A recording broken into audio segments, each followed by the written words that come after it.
Hallo liebe Davinis und herzlich willkommen zu einem neuen Video von mir. In diesem Video habe ich jetzt die Top 10 Lifehacks für unsere Träume 2017, für eure Träume 2017. Ja, diese Lifehacks, damit wir 2017 richtig gut überleben. Also ich würde auf jeden Fall bis zum Ende dranbleiben, weil diese Tipps funktionieren wirklich. Ich habe verschiedene Bücher von sehr, sehr erfolgreichen Leuten gelesen. Und ich habe selber schon viele Tipps davon eingesetzt und auch schon viele Träume damit erreicht. Als ich meine Kampagne, meine Kollektion gelauncht habe, mit meinen Fitnessklamotten, habe ich diese Sachen eingesetzt und ich habe sehr, sehr viele Sachen damit geschafft. Und ja, abonniert auf jeden Fall meinen Kanal, wenn ihr gar kein Video mehr von mir verpassen wollt. Vor allen Dingen, ja, macht die Glocke an, damit ihr auch immer benachrichtigt werdet, wenn ich ein neues Video hochlade. Weil sonst wird man das ja irgendwie nicht mehr so mitbekommen auf YouTube neuerdings. Liked schon mal das Video, wenn ihr euch auch auf 2017 freut. Ein frohes neues Jahr auf jeden Fall schon mal. Ja, kommentiert auch auf jeden Fall unter dem Video mal eure Vorsätze oder Träume für 2017. Ich werde auch meine Träume so ein bisschen hier preisgeben und ja, lege jetzt auch direkt mal los. Diese Hacks basieren auf 2 Notizbüchern oder Büchern quasi. Und die habe ich hier auch schon mal mitgebracht. Das ist einmal das. Oh scheiße, das zweite fehlt. Einen Moment, ich hole es eben. Hier ist das zweite. Aber es geht gar nicht darum, dass ihr jetzt irgendwelche Bücher oder sonst irgendwas kaufen müsst. Nein, eigentlich könnt ihr euch das auch selber machen, indem ihr euch irgendein Notizbuch holt.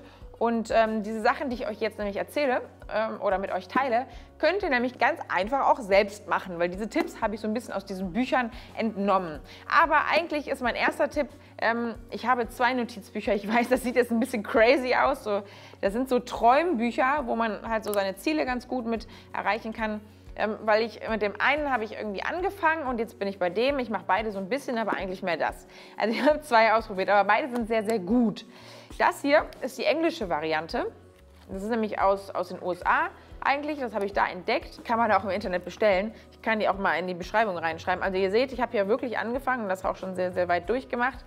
Und hier kann man halt jeden Tag seine wichtigsten Sachen notieren, was man so vorhat, was man unbedingt erledigen möchte oder muss. Also was man da alles ganz genau notiert, sage ich euch gleich. Also mich hat das mega unterstützt, auf jeden Fall meine Träume zu erreichen, weil ich das damit immer vor Augen habe. Das ist eher so tageweise, dass man so einen ganzen Tag, eine ganze Übersicht von einem Tag hat.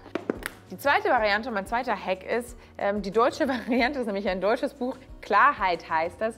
Da ist es eher so ein bisschen wochenweise angelegt. Also wie ihr seht hier auch, ich arbeite da wirklich mit und da hat man eher so einen Wochenüberblick.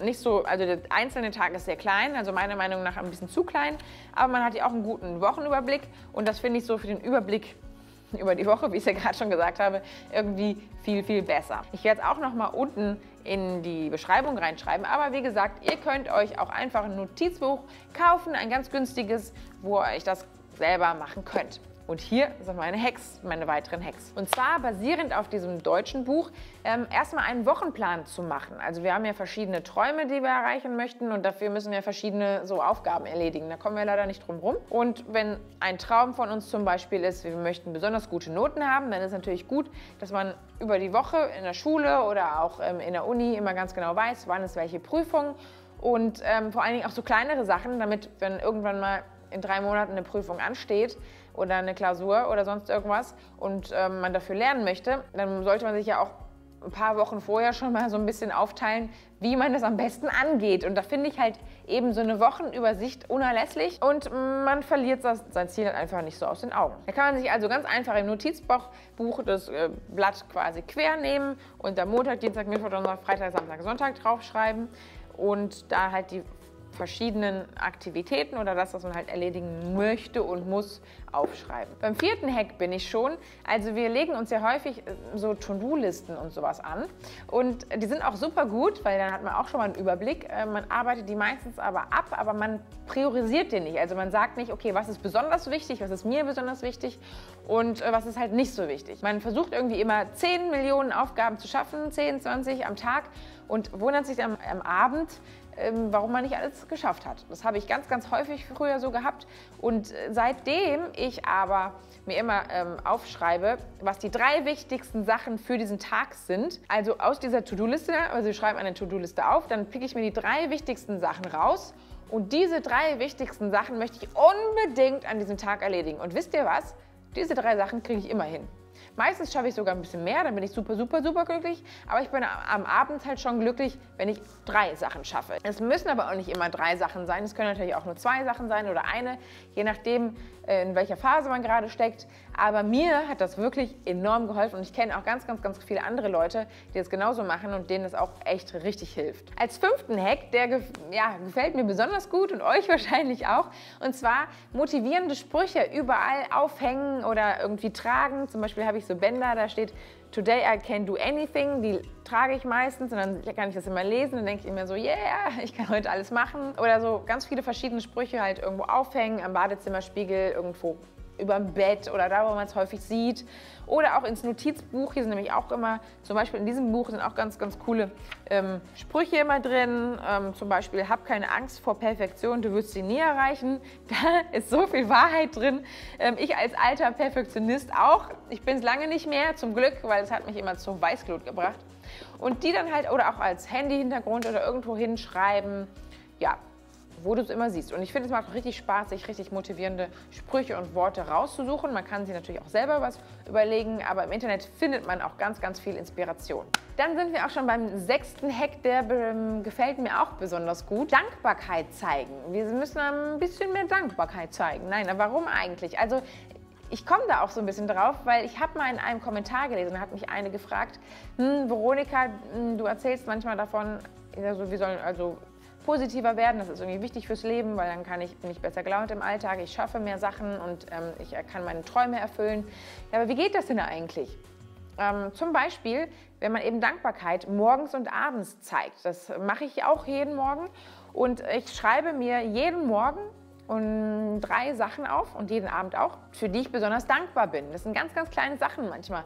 Manchmal einfach nur für mein Frühstück, für mein Cappuccino. Aber diese Sache, dass man irgendwie Dankbarkeit zeigt, das stimmt einen schon ziemlich glücklich und dann geht man schon so richtig positiv in den Tag. Und abends halt, dann, wenn man sich diese 3 Sachen auch nochmal aufschreibt, dann kann man sich auch ganz in Ruhe zu Bett legen, ist total glücklich und schläft ganz cool ein, so ganz gemütlich und glücklich und mit einem Lächeln wahrscheinlich auch noch, ja, weil man sich so an die schönen Dinge und die kleinen Dinge nochmal erinnert, wie schön es eigentlich ist im Leben. Und wenn man das jeden Tag macht und Stück für Stück umsetzt, dann wird man merken, dass man wirklich echt immer ein bisschen positiver wird. Als 7. Hack habe ich für euch, jeden Abend nicht nur die Dankbarkeit aufzuschreiben, sondern auch mal aufzuschreiben, was an dem Tag besonders gut gelaufen ist. Also richtig krasse Erfolge.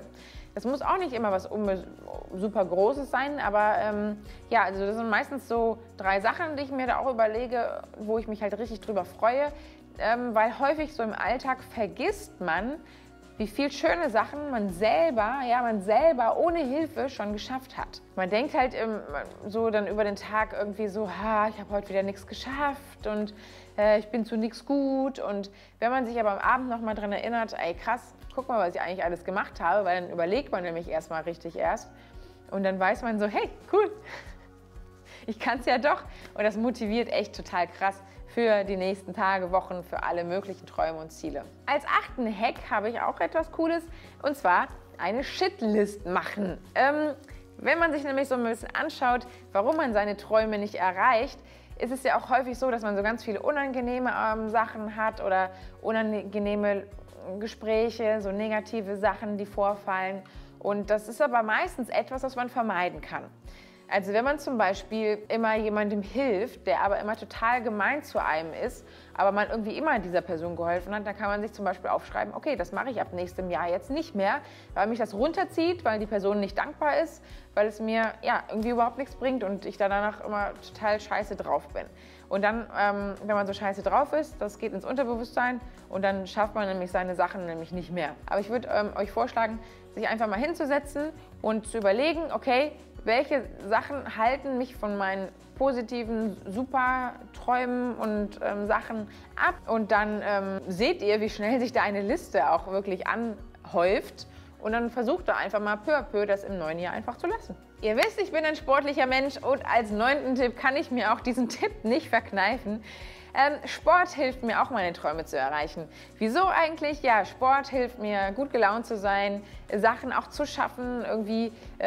Also wenn ich halt irgendwie vom Laufband komme oder meine Workouts gemacht habe, da fühle ich mich immer so glücklich und da bin ich schon so, ja, so aktiv und dann werde ich irgendwie auch nicht so schnell faul am Tag. Dann setze ich mich danach nicht erst nochmal hin und sage, ach, jetzt kann der Tag kommen, sondern irgendwie bin ich so im Run schon drin und dann packe ich auch die Sachen, die so anstehen, viel, viel schneller an und sind viel, viel schneller erledigt. Ich muss ja nicht vor mir hinher schieben und nicht prokrastinieren.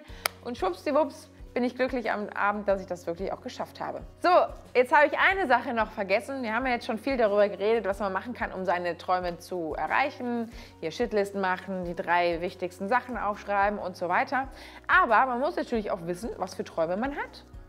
Also erstmal die Träume zu definieren. Also erstmal überlegen, okay, wo will ich hin, was möchte ich erreichen? Und nicht die Träume von jemand anders, nicht die Träume der Eltern, nicht die Träume der Freunde. Nein, es geht um deine Träume oder um eure Träume. Lasst euch nicht zu sehr beeinflussen von anderen. Wenn euch Leute inspirieren, natürlich könnt ihr auch gerne so ein paar Sachen übernehmen, aber nur, wenn ihr auch wirklich das wollt, wenn ihr euch wirklich damit wohlfühlt. Ich habe es auch früher häufig schon so gemacht, dass ich die Sachen gemacht habe, die andere machen wollten oder wollten, dass ich sie mache. Es hat mich zeitweise todunglücklich gemacht und das meine ich jetzt im Ernst, das ist wirklich so. Und ja, seitdem ich das nicht mehr mache, geht es mir deutlich besser. Und ja, Träume definieren, also erstmal auch wirklich, ich würde sie auch aufschreiben, weil sonst verliert man sie wieder oder man vergisst sie. Und während man die auch so aufschreibt, kommen einem auch viel, viel schneller und viel mehr Ideen noch, weil man dann die Sachen so los wird und dann können auch neue Sachen zufliegen. So, lange geredet, aber ich hoffe, ihr könnt einiges davon mitnehmen. Also auch nochmal frohes neues Jahr, habe ich eben schon mal gesagt. Wenn ihr aber noch nicht so genau wisst, wie ihr das mit den Träumen machen sollt, ich habe da ein super schönes, ja, eine Hilfe aufgesetzt zusammen mit Thomas. Da würde ich euch auch mal empfehlen, die Seite euch anzuschauen. Unten in der Infobox ist auch der Link dazu. Da sind ganz, ganz viele Hilfestellungen und Anleitungen, wie ihr eure Träume erreichen könnt, falls ihr überhaupt nicht wisst, wie es weitergehen soll. Oder aber auch, wenn ihr eine Inspirationsquelle sucht, ist es auch richtig, richtig gut für euch. So, ansonsten, ja, viel Erfolg, viel Spaß im neuen Jahr wünsche ich euch. Ich wünsche euch wirklich, dass ihr all das erreicht, was ihr euch vorstellt. Und ich sage es ganz häufig, aber es ist ja so, wenn man wirklich an sich selber glaubt, dann schafft man es auch. Also ihr könnt alles schaffen, was ihr wollt, wenn ihr dran bleibt. Jetzt wünsche ich euch einen wunderschönen Tag. Und wo ist eigentlich schon wieder mein Cappuccino? Jetzt habe ich so lange geredet, ich brauche unbedingt... Ah, endlich. Ciao, bis zum nächsten Video. Got it all figured out, wanna do this right.